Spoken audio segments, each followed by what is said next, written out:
Hi friends, welcome back to my channel. ఇప్పుడే అందిన వార్త అండి. ఇలాంటి వారికి షాక్ ఇచ్చిన టీటీడీ అండి మరో కొత్త రూల్స్ ఈ రోజు నుంచే అమలు.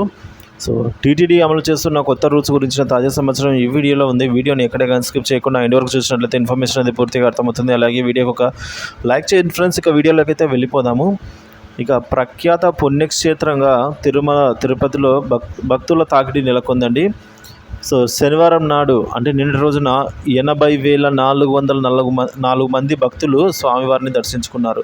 వారిలో 35,825 మంది తలనీలాలు సమర్పించారు, తమ మొక్కులు చెల్లించుకున్నారు.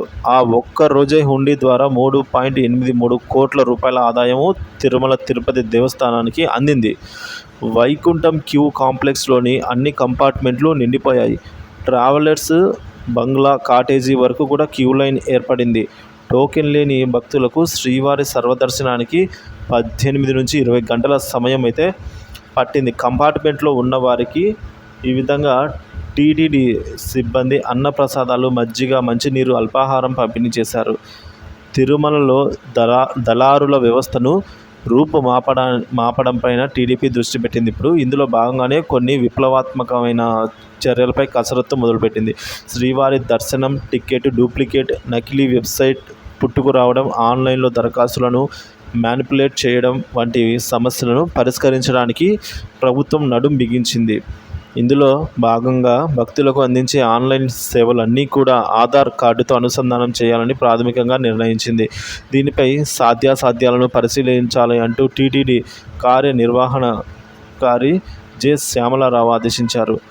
ఆన్లైన్ సేవలను ఆధార్తో లింకు చేయడం ద్వారా పారదర్శకతతో పాటుగా దళారీ వ్యవస్థను నిర్మూలించడానికి వీలవుతుందని చెప్పారు.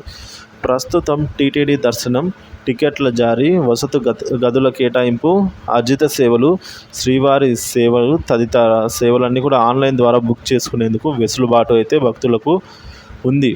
అయినప్పటికీ దళారుల బెడద తప్పలేదని, వారిని నియంత్రించడానికి ఆధార్ కార్డుతో అనుసంధానం చేయడంపై అధ్యయనం చేయాలని శ్యామలారావు అన్నారు.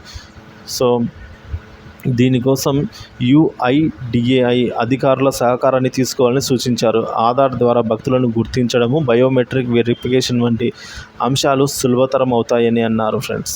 సో ఇక మీదట ఆధార్ కార్డ్ అయితే ఉపయోగించబోతున్నారండి. బయోమెట్రిక్ ద్వారానే భక్తులు ఎటువంటి సేవలను బుక్ చేసుకోవాలన్నా కూడా ఆధార్ తప్పనిసరి అయితే చేస్తున్నారు. దీనివల్ల దళారీ వ్యవస్థను రూపుమాపడానికి వీలవుతుందని ప్రభుత్వం నడుం బిగించింది.